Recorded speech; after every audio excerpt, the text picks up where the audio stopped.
Chris is our most famous guest so far, so he knows this. But am I? people I'm not, become mean. I thought you had someone real famous. I think you Oh, By the gosh, way, that's how is Steven? Who the fuck is Steven? Colbert? Oh, yes. Stephen shit. Colbert. Chris is so famous. He just like no-named Stephen Colbert. He was like, No, because when you by his first name. Yeah, no, Well, I Stephen's figured great. you and him were friends, like, I don't know.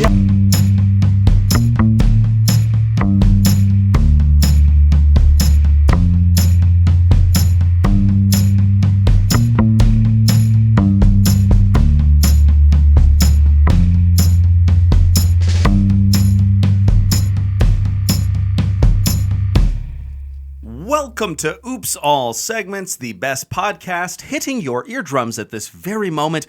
I'm your host, Kevin. I'm your other host, Thomas, and today we're here with friend, comedian, freestyle rapper, Chris Turner. Living legend. Hello, Chris. Living legend. Gosh, what an intro. I wanted to say thank you to Kevin for making his hitting your eardrums thing sound more British than usual. Because when I've listened, it's more like, hey, hitting your eardrums at this very moment. And now you're like, hitting your eardrums.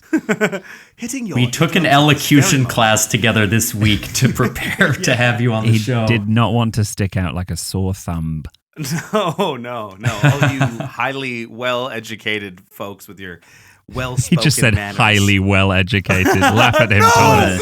No! And you blew it.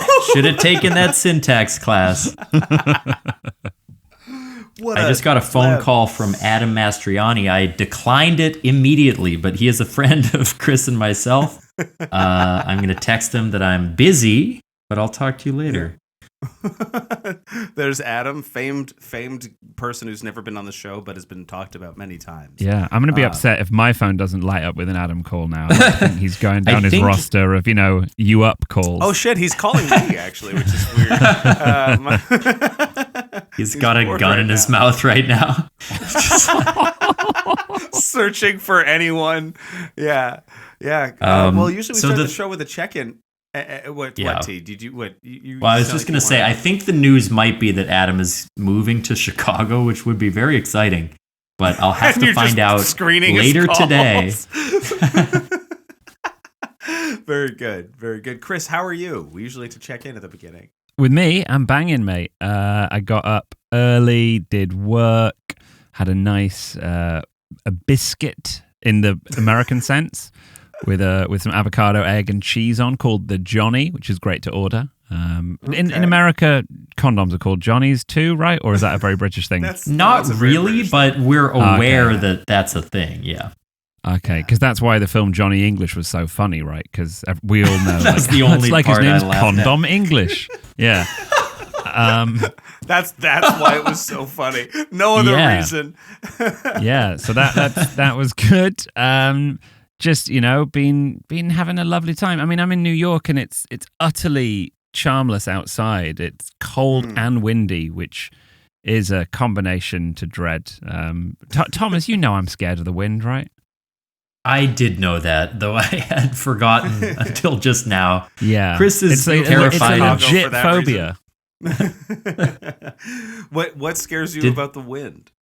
So if you go to Wikipedia, because I thought it was just a weird thing, and then I looked it up, and it's a legit phobia, and it said exactly why I don't like it, which is people with phobia of the wind often feel the wind is going to take things away from them, and that's like I used to talk about this on stage as a joke. And I'm like, oh no, that's why I'm scared of it. It's horrible. It's yesterday. My wife and I went to a lovely spa to kind of have a relaxing day to celebrate her novel. She is a novelist, and it was so windy. This is on an island in the middle of like Manhattan Harbor, and just going out, it was the opposite of relaxing because you just be in this warm pool, and then just like, and like people's gowns were blowing over things. Someone came out with a charcuterie board with these little like cups of cheese on it, and they just like zoomed into the like jacuzzi pool, and these little cups of cheese were spreading everywhere. And no one did anything to fish them out. You have to think about what the wind is bringing to you. It might be taking something from you. Yeah, but it's also if I was great. in the It showed jacuzzi. you. Remember that time it showed you Marilyn Monroe's panties? That was pretty cool. That was not the wind. That was a subway duct, Thomas. I'm pretty sure the subway also creates wind, Chris. I reckon Check it's your when it's facts. underground, it can't be called wind.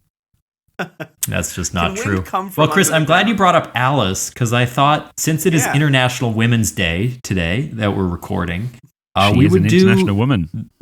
not have a woman Yeah. guest, but No. do a Heavens, check-in no. of the WAGs, the wives and girlfriends of the podcast, because Alice is too successful, too damn busy to grace us with her presence. And I'm sure Kevin and my partners are also cool. So let's talk about Alice. What's she up to? So my wife, Alice Wynne, she kept her name because she wants to keep her options open. She is an author. Her debut novel came out yesterday. It's called In Memoriam, and it's about two teenage boys fighting in the trenches of World War I, as well as fighting the internal struggle of their love for each other. And that came out, so that's why we were celebrating. It's doing very well. She's had some banging reviews in the failing New York Times and in the various other establishments in the UK. I noticed that the lamestream media seems to love her writing, even though it's they woke really nonsense. do. They really do. Yeah, we Yeah. are waiting. We are waiting for Fox to have her on, and then hopefully OAN, and from there even more. Breitbart. Yeah. Yeah, it's a hard one for them. She was saying, I mean, let's not talk more about her book because I'm on this podcast, so that's enough women chat. That's more than enough. And I would like to talk about my book, In Peoria, a right-wing story of two schoolboys from an Illinois town who are straight and don't go to war because they have a factory to run. Peoria is a beautiful word for a place that I imagine is not necessarily that aesthetically pleasing. Yeah, not How does it great, look? but good word. Probably stolen Peoria sounds from... like a fantasy town. Like It does. Welcome to Peoria. And then you open up the bush and there's like this running. All right, mate. This isn't your Dungeons and Dragons podcast. Let's keep it separate. I have some Kim news as well. Oh shit! The girl went viral, my friends. What? This week, she got a reel on Instagram with 100,000 views. It is of her Whoa. dollhouse, and Oh. she's leaving me because it feels like her career is really in an ascent, and she doesn't need any dead weight dragging her back down. I think that's what they say. One viral reel does allow you to build a career. It gives Generally, you perspective, right? It gives you perspective. You get to see what is out there, what other people. When you're being viewed that often, it's impossible to not view your own life through a critical lens and see the things that are holding you back as heavy and baggage filled, problematic. You're describing me, and I don't appreciate it. But what I will say is, that's enough. What's interesting is when you get any amount of attention on the internet. Chris is our most famous guest so far, so he knows this. But Am I? people I'm not, am become I? mean. I thought you think had someone so. real famous. I think you. Oh, By the way, that's exciting. how is Steven Who the fuck is Stephen? Colbert? Oh yes, Stephen Holy shit. Colbert. Chris is so Stephen- famous. He just like no-named Stephen Colbert. He was like, No, because who? when you by his first name, yeah, no. Well, mate, I Stephen's figured great. you and him were friends. Like, I don't know. Yeah, well, what? we call him Mr. Colbert, but you obviously call him Steven. Yeah. Stevie. Yeah, Stevie's great, Steve. mate. Yeah. Good. Sorry, That's but no. nice. Carry because on you what you got were a saying little about bit me of being my most attention. successful. Yeah. Yeah, you're welcome. I know you need a little fluffing up before we get to the good stuff. in Alex's, why am I calling it Alex? In Alice's New York Times profile, they talk about me. They talk about our cat, which is great, Colonel Widdershin. Yeah. And got a whole just to paragraph. slag off that no one knows what his name is. Alice got an email Sorry, you said his from name was what? Colonel Widdershins. Amazing. So it explains that it's an old word that means counterclockwise. And I had said to Alice, because I was in the New Yorker clink, about a couple of months ago, and I started getting emails from people just to be like, I read the article, that was good. I'm literally in a sentence in the article. And so Alice started getting messages to her agents, just people being like, I read your article, very intriguing. And one of them was like, I know what widdershins means. Don't assume that no one in America does. Some of us like words. And you're like, all right, mate. But I got a sentence. It was like, yeah, lives in New York with her husband, Chris Turner, a successful comedian, best known for his freestyle raps. So, successful comedian, according to the New York Times. That's great, huge. isn't it? I'm legit You should put that on a poster. Yeah. Successful. You should name that your show. Successful comedian, Chris Turner. Yeah. Let's ignore the fact that Alice herself was referred to as fast-talking, erudite, and very funny. Nothing funny about me. Couldn't make her crack a smile. So Thomas, you're saying that people are hateful on social media, which is an incisive observation. Well, I actually, the Widdershins line was funny because that is the least relatable part of that article. Like, it was a great review, but that's the moment where I'm like, fuck these guys. Oh, wow, you know a word. Go to hell. But in terms of Kim's dollhouse, she like found it in the trash, and that's kind of part of the origin story. Right. It was in the trash. She like rescued it, brought it in, and renovated it. And then, of course, some comment was like, "You stole a homeless man's dollhouse. Like, what is wrong with you?" And I was like, "Okay, yeah, let's turn this ugly somehow." Yeah. I'm sure someone was out there just waiting for that to change their life. That it was like in disrepair when she found it too, right? Yeah. But I guess what they're saying is, if a homeless person had done it up to the same level and then posted a reel and gone viral, they may have benefited more than that than Kim has. So I'm with the commenter. Housing should be contingent on a viral reel. And the housing you're talking about is small and miniature, right? Right. Could we shrink down the homeless and put them in our dollhouses? Yeah. If Ant-Man were real, we would be... Honey, I shrunk the problem. We're good. Oh, man. Kevin, how is Kara? Yeah. Kara's great. She's sleeping upstairs, or if she can even try to sleep while I cackle from the basement. But she's good. Kara is studying international development studies in university, and she's just gotten herself into a work placement program for her next little while, where she gets to work with a local organization that's a non-for-profit and actually work and study at the same time. And she got her top choice, and because there are 32 options, if I was to say out loud what the choice is, chances are likely I would say the wrong one that she got into. But she's getting to work with one of the local kind of nonprofits and kind of help provide aid in different ways to some of the more struggling parts of the communities in Winnipeg. So that should be fun. Great. And she's really excited about that. And she's going to her cabin tomorrow. So she's feeling great. I have to stay in the city and work. While she is helping the needy, if she sees any like cute miniatures that she wants to snag for Kim, that would be awesome. If she could just take any small sort of pieces of furniture from someone and send it over. Yeah, I'll let her know. Keep an eye out. I think we should roll over into a warm-up segment, Thomas. Time for a freaking warm-up segment. My favorite freaking one. Warm-up segment. We're Do you got your generator wheel. ready? Oh yeah. Because I'm ready to wheel. Here we go. Woo!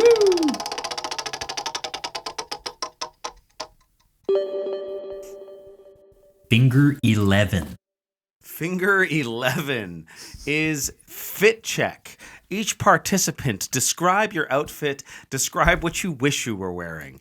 Fit check is that. So this is just about the clothes that we have on, literally. So there's that. We don't seem too excited about this one. None of us are chomping at the bit to talk, but I mean, I would have Chris. I feel like you up. probably have a pretty good fashion sense. Yeah, you look like you're Gosh, I mean, this is for the listeners rather than the viewers. Yeah. I'm wearing, I believe it's an Everlane kind of ethical cashmere hoodie that I've had for about 3 years. It has a hole right in the kind of center of the chest region, which means I can only wear just it over, out of frame. Yeah, only wear it over dark t-shirts because it is a dark color. I'm wearing a black t-shirt with nothing on it that I buy wholesale from a factory in California because okay, if you tell people you're a wholesaler, This is also ethically made and well paid, I believe. Okay. If you tell people you're a wholesaler, you can buy nice things for really cheap, so you can therefore afford to buy nicer things. So they're like, "Oh, you requesting any more samples, Mr. Turner?" I'm like, maybe I'll use you guys for my big order. So I wear that, and then I'm wearing some. I think I can't remember what brand. They're Outdoor Voices sweatpants, which were. They're usually very expensive, like 120, but then every year they sell off the colors that no one wants. And because they're sweatpants, you wear them at home. So these are a kind of horrid green color. I'll try and lift them up. That sucks. They're really unpleasant, but they're $29. So you save $100, and I'm wearing them at home. That is a great deal. Who's judging me? I was like, no one will ever see me wear these. Oh, fit check on this podcast. That sucks. I mean, this is how little I care. I am wearing a black sock with holes in the bottom, and I'm wearing a grey sock with holes in the bottom. So I was like, why would it matter what clothes I'm wearing on a podcast? Oh, balls. I love the descent into anger. Well, yesterday it was the wife's publication day, so I dressed up, we went out, I looked fancy, I looked nice, I wore a chain. Imagine if you'd said fit check and I was like, check the chain, gang. You'd be like, okay, we'll tell you what. Can I also, I'm wearing 3 rings because I wear That's pretty rings. Good. Yeah, so we've got a little bloodstone signet ring, a wedding ring, and we've got a kind of garnet, which people always ask why I wear it. And I recently learned that garnet is the state gemstone of New York State. So now I can actually just say that. So that's why I wear it. Is there another reason why that's like dark and mysterious that you don't want to tell people? When I bought my wife a bunch of jewelry about 7 years ago, because I did some gigs that paid well, and I was like, well, I'll get some stuff kind of for the coming years. I'll stock up at this jewelry store that was nice and cheap. And I went in and I just bought a bunch of stuff for like the next 5 events, like birthdays, Christmas, Valentine's. And then I saw this men's ring that's kind of gold, these little claws that clutch a garnet. It's from 1912. And I said, can I have it? And they went, what do you mean have it? I was like, I just bought all these. Can I just have it? And they were like, well, I'm not sure. I was like, has anyone ever showed interest in that? A ring for a man? They were like, not really. I was like, well, I can have it then, can't I? They go, I guess you can. And then then the woman said, sorry, are you famous? And I said, I'm a comedian, but no one knows who I am. She was like, oh, okay. And then I went back a couple of years later to buy some matching earrings from one of the things I bought. And they were like, oh, the comedian. The guy who robbed us 3 years ago. They're called Aladdin's Cave, and they're in Leeds. So go check them out. But that's my fit. Cool. And so I wish I was wearing. You pulled a Cecil Rhodes on them. You were like, can I just have these gems? Give me that gemstone. Your mineral wealth. You're so bold, Chris. I would never do that. I would never just be like, give me this thing. Amongst my improv group, Racing Minds, I'm known as the one that gets all the stuff for free. And they've tried to mimic what I do to get all the free stuff. Like the best example was a hot dog cart in Australia. They were like, you always get free hot dogs from this hot dog cart. And so they started copying me, which meant just going up and being nice. You just go, oh, hello. So Daniel, my friend, just goes, oh, hello, what lovely hot dogs. Oh, what would you recommend? Oh, I'd love that. That looks absolutely delicious. Thank you. And then she charged him $3 more than you would for a normal hot dog. So only works with this charm. Well, Daniel's like thick sarcasm probably bled through. It's true. The other part of the story is that he was an American. He didn't have a British accent. Actually, our guest in the episode we're recording right after this is named Daniel. Not that it matters, but he is an American Daniel. So interesting coincidence. Chris, what would you like to be wearing?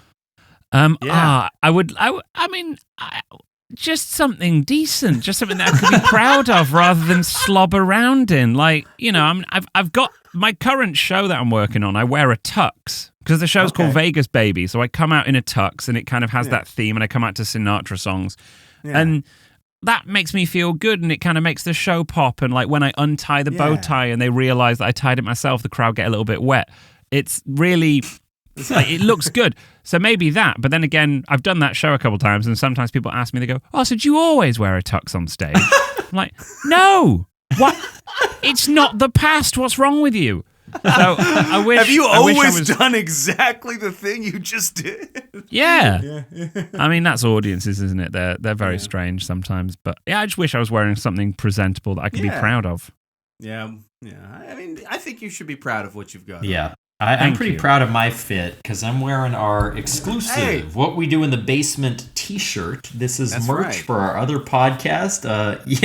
This was not planned, but let's take a look at the characters. We got McGinty up top. We got Rail, Nilo. We got Frank. And a new Dweezil, my character. I'm pretty sure this shirt is unethical, but you can buy it if you would like. I actually think it is ethically made. Oh, good. Okay, great. I think. Don't quote me on that. I would say my pants are probably black jeans from Target, and that's the rest of my outfit. I wish I were wearing a tuxedo. I actually thought about this because I was like, in order to class up the pod for Chris's appearance, it would be funny if I was just in full 3-piece suit, like trying to impress him, even though he's just my friend. I don't know. So I was hoping that I could just really bring to the occasion. Yeah. That would be fun. And of course, it's fit check, but we didn't do it. Yeah. We should have done it. Yeah. You should have dressed up. I am wearing a hat that I think is probably from one of my businesses. Yes, it is. This is from St. James Burger and Chip Co. This whole segment is just an advertisement for different products that we make and create. I'm wearing a shirt that says Regime on it, sort of in the old Supreme logo style.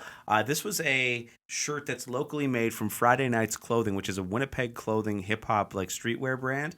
But they did like a flip on a bunch of like classic brands with like new. So they had like an Obey shirt that had something different on it that was sort of fit with their brands and sort of as tributes to some of their more famous or more like the brands. I love the idea of it. They did a flip as tributes. Really, they committed trademark infringement and copyright theft. Well, it's actually parody law protects them, so they're fine. Dumb Starbucks, the classic defense. Yes, yeah, exactly. So anyway, I support Friday Night's Clothing if you want. They made shirts with me before. I'm wearing also just some black jeans that I don't think are from Target, but are from somewhere, and my socks don't have holes in them. But no, I mean, what I wish I was wearing was like a tracksuit, like a sweat tracksuit, because a Tony I feel like Soprano. It would be very comfortable. Exactly. I've always wanted like a matching tracksuit because I think it would be comfortable, and I don't have one. I got one as a gift for my nephew last Christmas because his dad wanted a stripy Adidas like 1980s Run DMC style tracksuit, and so we got him one, and then we got his kid so one, and they took a matching photo. It was one of the most adorable things. Matching, and I want to be able to take a picture with your friend and his kids. So that's why I just want to. Do you think you could buy a Burrito Supreme shirt and it's in the font, but it says Burrito Supreme and it's like a Taco Bell joke? Let's move on to a break. Seemed like that did not land, so we're going to check in with some of our other podcasts, and we'll be right back after this. What's up, everybody? My name is Chance Nichols, and I am the host of We Didn't Peak. It's a podcast where I interview people who don't suck. I mean, they're people who are chasing their dreams, and we talk about their lives, where they've been, where they're going, and look, you don't have to be chasing your dreams to not suck. I know plenty of cool people who hate their lives, all right? Boy, this is less an advertisement, more an insult. Okay, well, listen to us wherever you get your podcasts, and follow us on Instagram at We Didn't Peak.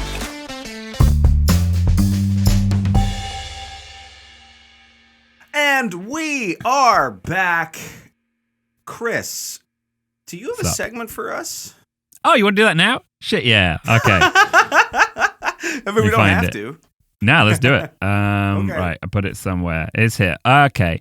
So for those who do not know, I am a freestyle rapper, but Thomas in his email said, we've already done some freestyle segments, but if you want to, I guess we can do that. I was like, well, that's a plain instruction to be like, don't you dare fucking rap on our show, Chris. It was actually me being like, I mean, it might be good for the show if you did something, even if it's not your segment. It might kind of help us out. Well, look, that's not the route we're going down right now, Thomas. We can go down that route maybe with enough persuasion. But so I thought, well, what else am I good at? And before I was a freestyle rapper on stage, because I was rapping from the age of 12, I used to be a one-liner comedian. And the way I did my one-liners was I used to tweet when I was at university. I would put out a couple of tweets every day, little jokes, and then I would take them on stage and tell them. And sometimes they would go down well, sometimes they would not. And so my segment here is named Twictory, snatched from the jaws of de Tweet.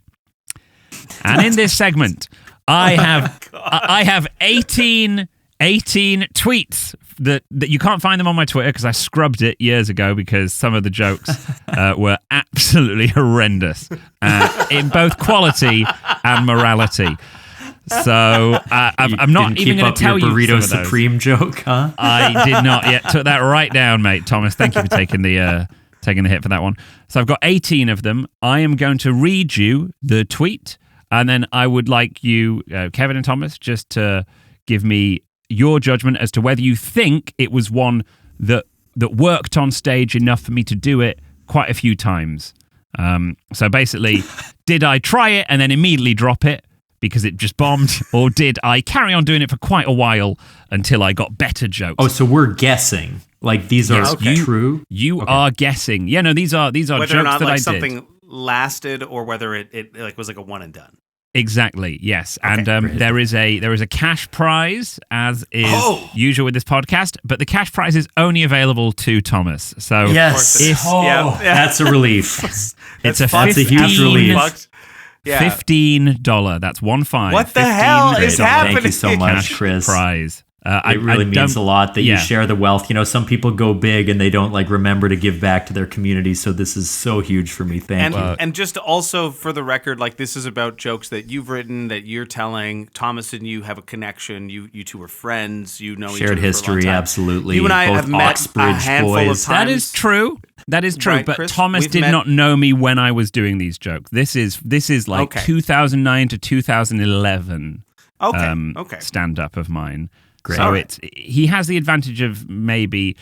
What I'm going to say is, don't think that the quality of the joke matches whether it was done for a while or not, because some of these jokes I was adamant. Some of these jokes I did for a year or two, being like, "It's a great joke." And they'll you might come disagree. around. So that's, and I'm going to keep score, and then at the end I'll reveal whether Thomas has won $15, and to win that he has to beat Kevin. Okay, so there are stakes for me. Yeah, there are stakes. And I just want you to lose, I guess, is the stakes. Exactly. If you're a bad friend, I mean, you could throw the thing and then But how's he going to throw it? Because it's really quite hard to know which of these jokes are good or not. Yeah, it's going to say it's a sort of crapshoot. Okay. All right, let's do it. Number one. Okay. Most people think the Romans invented Vaseline, but that was ancient Greece. Got a chuckle from the Rambaran. Wait, we have to decide who goes first, because one of us gets to guess each one. Oh, yeah. Well, Kevin went first on that one. Sure. Yeah. What did you say? I think it has staying power. I mean, Thomas, you can also, you can answer both. You can go for this. Yeah. Great. I also think it has staying power. It did have staying power. Yes, that's actually one of my. I did that for quite a while. That's why I led with it. Just to kind of just be like, look, these aren't all terrible. Most of them. I actually remember you making that joke on one of your early things. I think I've seen you say that joke before. That would have been in my debut Edinburgh Hour, probably, because it was fun enough. Well, thank you for that. Well, let's roll on with this. I tried Pavlovian conditioning, but now my hair just smells of meringue.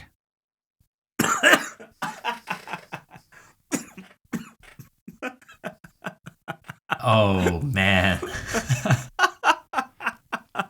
It's such a long walk to laugh at that joke. It truly is. But it feels like one that you would absolutely love, so I think you did it for a while.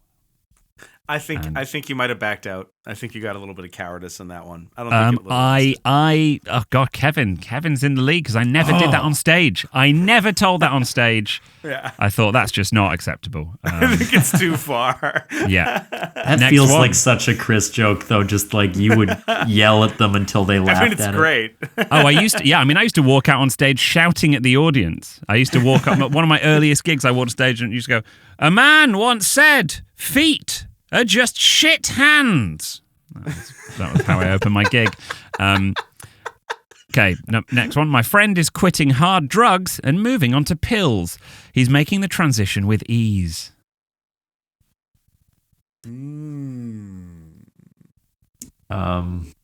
I gonna say you didn't do that one for a while, even though you made a big smile after you said it to try to sell it. I think that might have been a one and done. Yeah, I agree with Thomas. I think that one was one and done. I'm afraid I persisted with that one for some months. And that's the worst case scenario, right? Is where two people are like, you probably wouldn't have dared try doing that for too long. And you're like, no. Like I used to rate my early gigs out of 10, and my third gig, where I was not booed off stage but silenced off stage, I gave a 5 out of 10. So that shows you how much I know about jokes and audiences. You really do need to be that level of just like self-confidence, though, to continue to be a comedian for this long. I mean, you two have both done stand-up, and Chris, you're obviously you're continuing to do it a lot. Yeah, we both Thomas, know Steven. Yeah, you both know Steven. But it is like, this is like a little bit of just inside baseball, I guess. But like when you're the self-critiquing part of it is like, I feel like that's the thing that gets me. I would never be able to, like, improv. I feel like I always have such a safety net, and I feel like stand-up comedy is. If I were to do it on my own, I would just be so afraid that the thing I was putting out there wasn't good enough for people to. How do you ever like rally so hard against that? And this is a question for both of you because I think you both do stand up. Chris has more knowledge on this, so I'll speak first. I think the hardest thing is believing that a joke is funny even when it doesn't go well the first time or two, and that is especially hard at like open mics where the environment sucks, because you'll do a new joke that you're like, I think that was funny, it kind of bombed, but if you had done it at like a showcase or something where the audience paid to be there, it might have done much better. And so being able to like judge, I think this is funny and it's worth keeping or working on in some way, is tough when you can't tell in those early shows whether it's just like distracted comedians not listening or if there's something wrong with the material. Right. I think I always believed that I was the arbiter of truth when it came to jokes rather than the audience. I was like, well, the audience aren't professional comedians, so what do they know? Yeah, I mean, that's fair. Now, if any joke fails on stage, I'm going to just quote the New York Times article saying I'm successful. Yeah, just if you pull it up on a projector and just point at it and be like, let's try that one again, folks. Okay. Sorry, carry on with your segment, Chris. Lovely. Let's derail with a serious. No, query. it would. The segment can't just be me reading jokes in a row. I mean, it would. Although that did seem a little bit like egocentric. Look, you didn't let me rap for a solid 3 minutes. I'm like, all right then, how about this? Old tweet. You thought that would be indulgent. Exactly, right. So there's a couple coming up. These are a pair of jokes. When a Buddhist commits murder, it's always premeditated.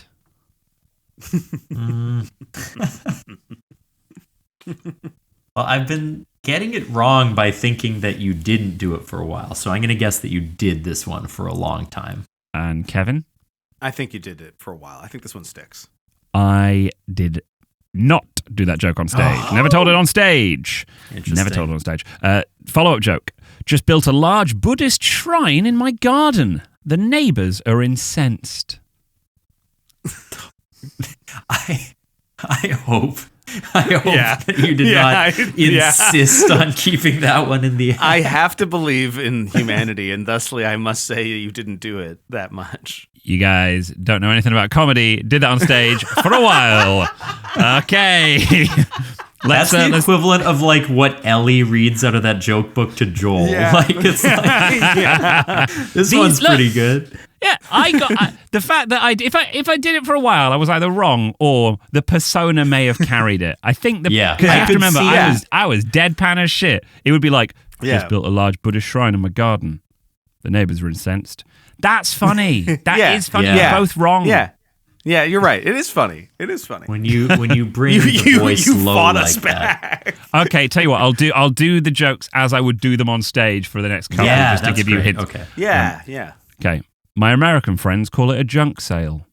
I call it male prostitution.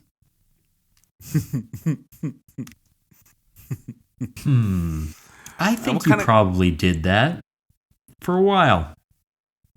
You talking about whether he did the joke or the thing itself? I think you did some research on that joke. No, I think you did it on stage. Yeah, I think you did that one on stage. That one's.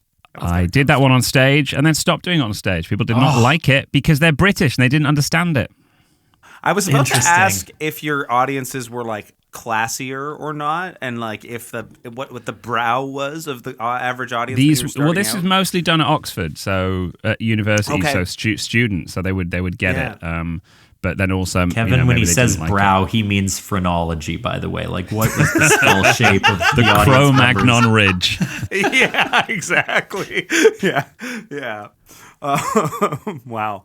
Okay, I'm gonna. This is gonna be score right now. Kevin has 2. So far, Kevin has 2. Thomas has horrible. 1. We're going to double up on this one because there's 2. I'm going to read them both in a row, and both of them are the same answer. I either did them on stage for a while or did not. So give you them both at the same time. Misplaced a box of tissues. Suppose that's my last day as an organ courier. And accidentally wandered into Sauron's section of the Middle-earth Hospital. Awkward.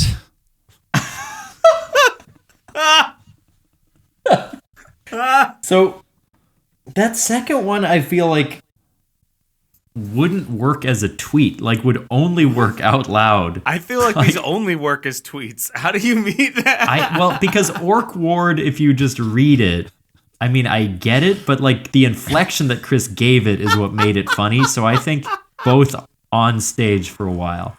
I gotta say no. I think they didn't. I didn't think they lasted.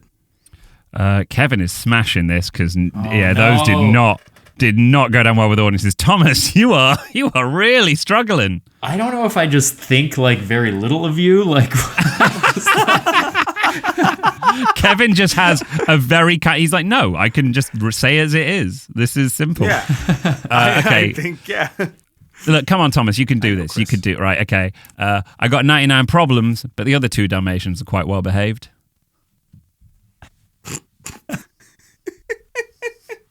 I don't think that one made the cut.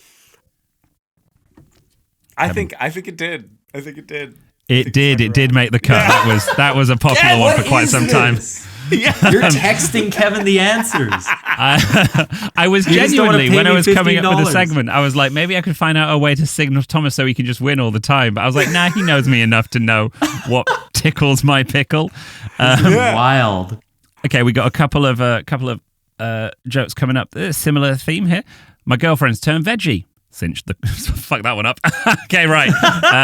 Right, we're skipping over that one. That one was not done on stage, regardless of what the punchline was.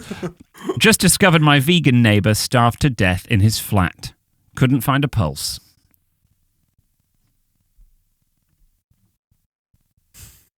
I don't even get this one. Yeah, okay, let me explain it. So when someone's dead, you cannot find a pulse. And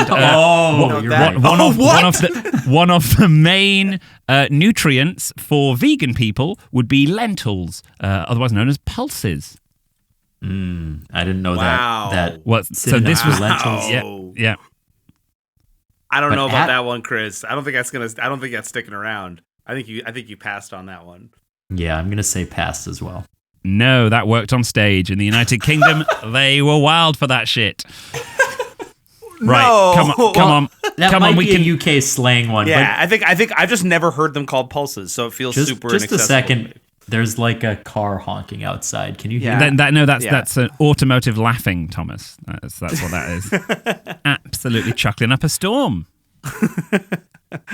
You see, if you had just gotten a shifty man to hand you $1,000 envelope, then you could, or wait, if you handed a shifty man $1,000 in an envelope, you could have a modular studio like Chris.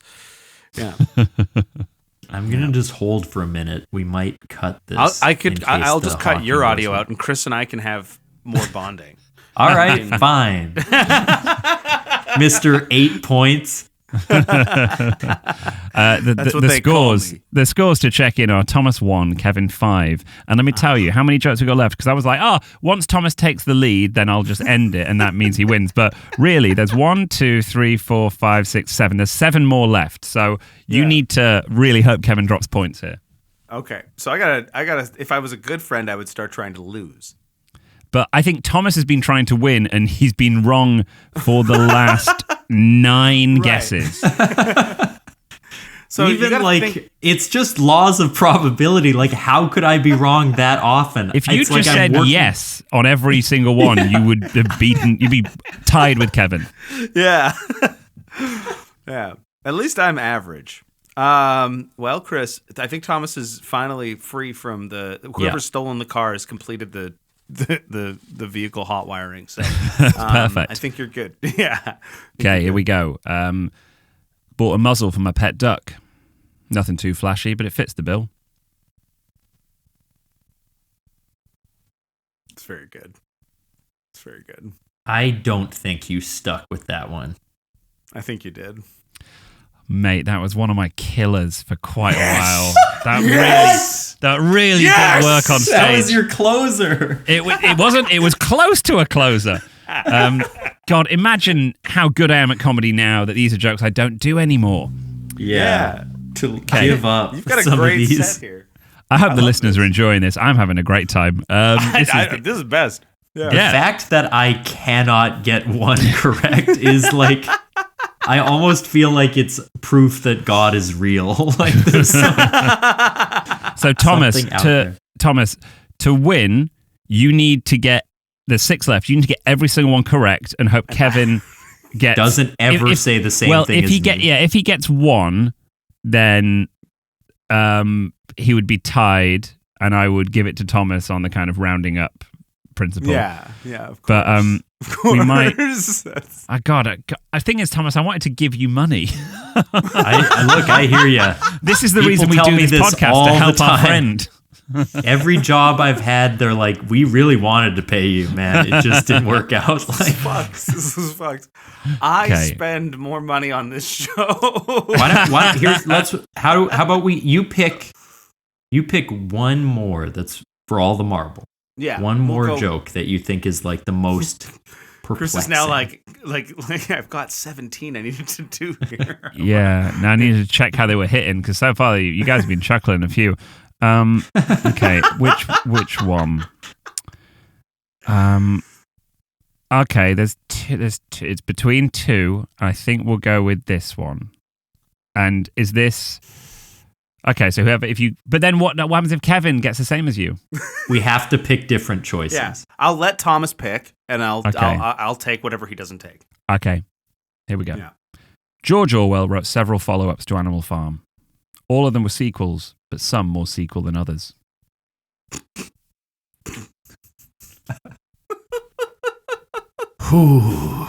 A lot is riding on this. And that one's quite tough, actually. My I feel like palms that one really are sweaty. inhibits the middle ground. My palms are sweaty. How are your knees? Mom's spaghetti. Okay. And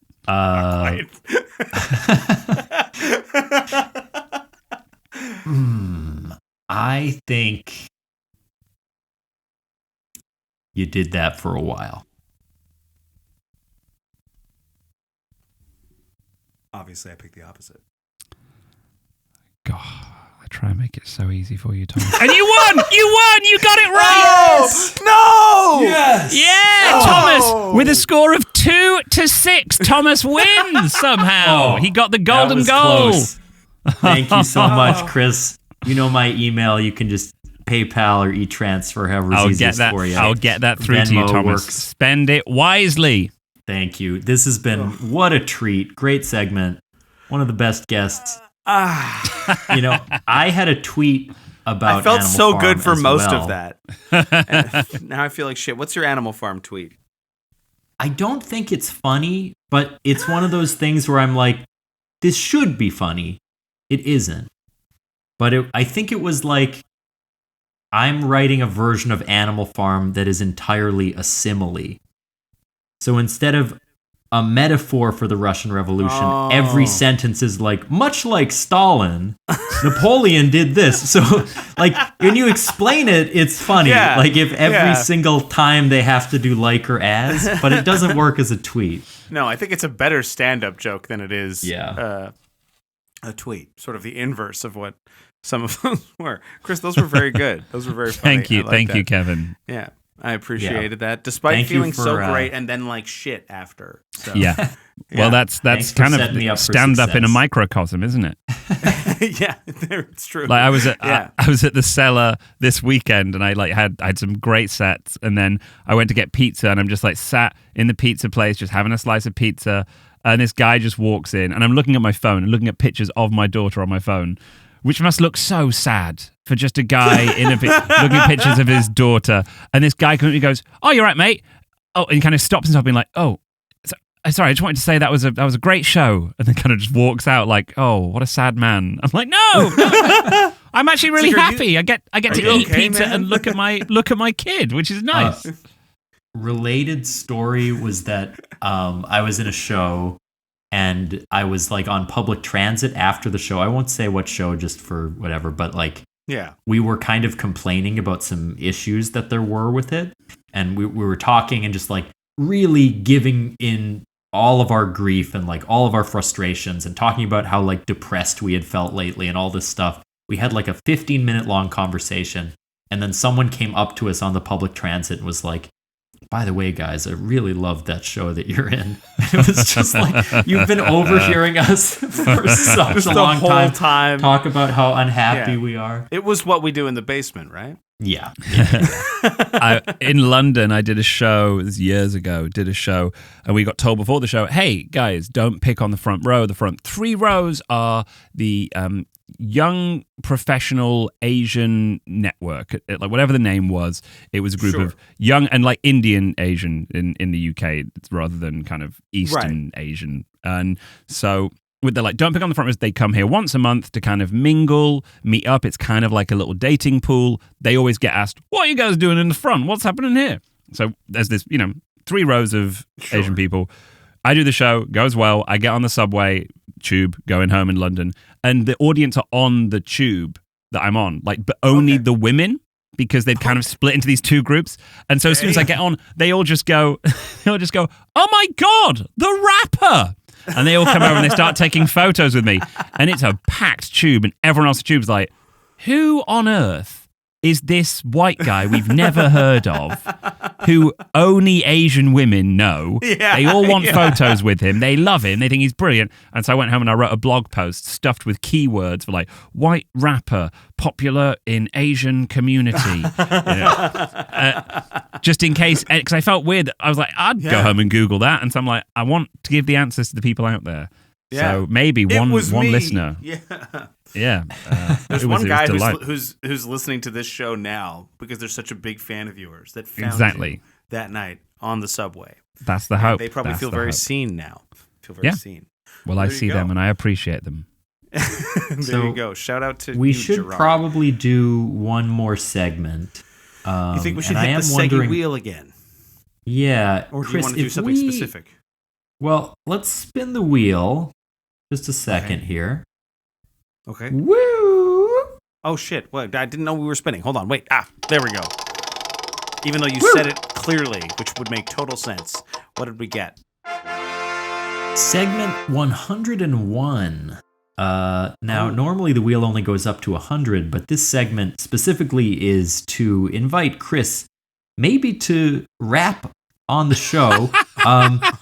Chris, if we did that, would you be able to include music and send it in your audio so it would be synced up with your rapping?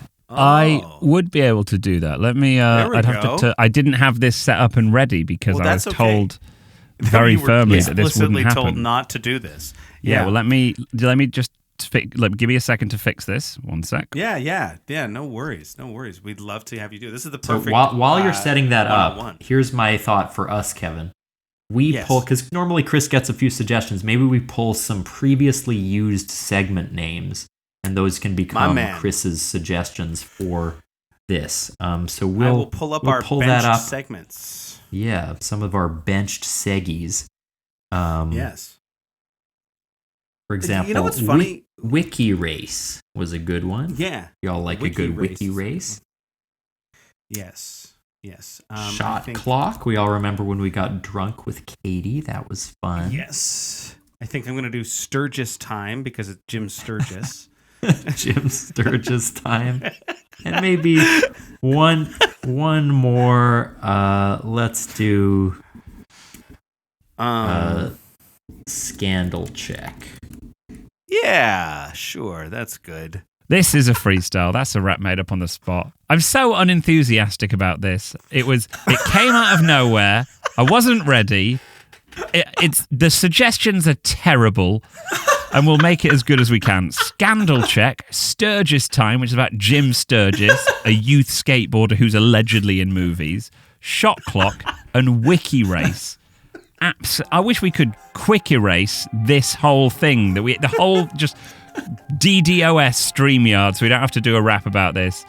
It's going to be super angsty, tetchy, miserable Chris freestyle rapping about all of that stuff. I hope I say something horrendously offensive and you get pulled off the air. Let's do this. We make it up, but we won't stop. Hip-hop coming out, looking at the shot clock. I ain't talking basketball, yeah, you know me. Everyone's like shot clock, but not Kobe. Yeah, bringing up death. Maybe we can get it cancelled. Got a little bottle of vodka, hopefully it's ample. Got a handle, it's a handful. I pour it in the tiny glasses like an anvil. It hits when I take it straight to the dome. Once to my bonds, then I start staggering home. I love these, I just tick it. There's 60 seconds, the next one, any alcohol, I be necking it back. I feel invincible. I'm a guy, my career's simple. Started out as a kid in a skate park, and then I went to Hollywood and I topped the charts in 21. Wasn't that with Kevin Spacey or some other type of guy who was guy crazy for the underage kids? Yes, you deserve this, serve it and ask who the fuck is Jim Sturgis. Sturgis time. My suggestion is make a better name for the topic in question. He was in Across the Universe, a thing I've never heard of. Yeah, if I rehearsed about Jim Sturgis, I'd still have nothing to say. JS, get the fuck out of the way. I don't like you. You're a pain in the neck. Hope you have a problem and get a scandal check. Hit you with a sandal or a flip-flop. Simply, there you're like, Chris, will you stop? Simpy, that's how I describe Jim. Yes, scandals in schools. Everybody know. Last one. I'm quick with my face, we start lipping it up. I see the wiki race gotta donate to the Wikimedia Foundation, the technical term for the establishment. Yeah, let's not make words, let's just say shit that is totally absurd. You can't hear the host, their mics are turned off, but that's okay, got the rap turned up. You can click random article, move like a particle, cross the Wikipedia, you know it's kinda hard for y'all, cause you ain't got the education of me. That's okay, cause the wiki is free, you can learn. That's a quick wiki run, wiki race, Jim Sturgis. None of this was fun, so we stopped cause the shot clock ticks down to 0. Fuck all of you. I'm not even rhyming. There's no punchline at the end. That's how much I hate having to do that. Taking me out of retirement for one last job. Chris, that was incredible, and especially nice that you dropped your nice guy persona and became just the grumpiest rapper of all time, which I thought was a fun new angle for you. Yeah. Fuck Jim Sturgis. Yeah. You really gave off Daniel energy. Like, I wanted to charge you more for your hot dog when you did that rap. Well, thank you for asking me to do it. I'm sorry that we put you in that position, though obviously it means a great deal to us and not that much to you. So I think it was the right choice. Chris, thank you so much for coming on the podcast. Thank you. It was an absolute delight, apart from the last 8 minutes. We always like to make sure that the last segment is the thing that leaves the worst taste in your mouth. And whether that's an incredibly spicy chip or a shot of alcohol or just an act of something that you usually expect to do for a much better audience in a much better situation. Thank you for suffering. Thank you. Us. No, it was a joy, a privilege, and of course, is there anything you want to plug, Chris? I love rapping. Oh gosh, I'm going to be in Chicago, and you know, people in Chicago listen to this. So when am I there? I'm there in July, I believe, July the 9th, which is a Sunday. I will be at Zanies, so you can come and see that. And then if you're listening to this anywhere else or any other time, you can find my shows on my website, which is christurnercomedy.com, and via my Instagram, also Chris Turner Comedy. And if you want to watch me rap about things that don't include Jim Sturgis, just go find Chris Turner on YouTube and get suggestions that are fruitful, entertaining, and appropriate. I don't know about that. Thank you so much for coming on the show, Chris. Folks, if you enjoyed listening to this, check out our suggestions, segment suggestion form, bio.site/oopsallsegments. You can follow links there. If you're watching on YouTube, like, subscribe, say hello down below, and you can follow us on social media pages at Oops All Segments. Also, Thomas and I have a D&D show called What We Do in the Basement. He's wearing the shirt for it. We talked about it during the show, and if you want to listen to me do my damn thing on the DM screen, you can do that. Once again, I've been Kevin. I've been Thomas. Thank you so much for listening. Have a good one, everybody. Bye, everyone. Bye.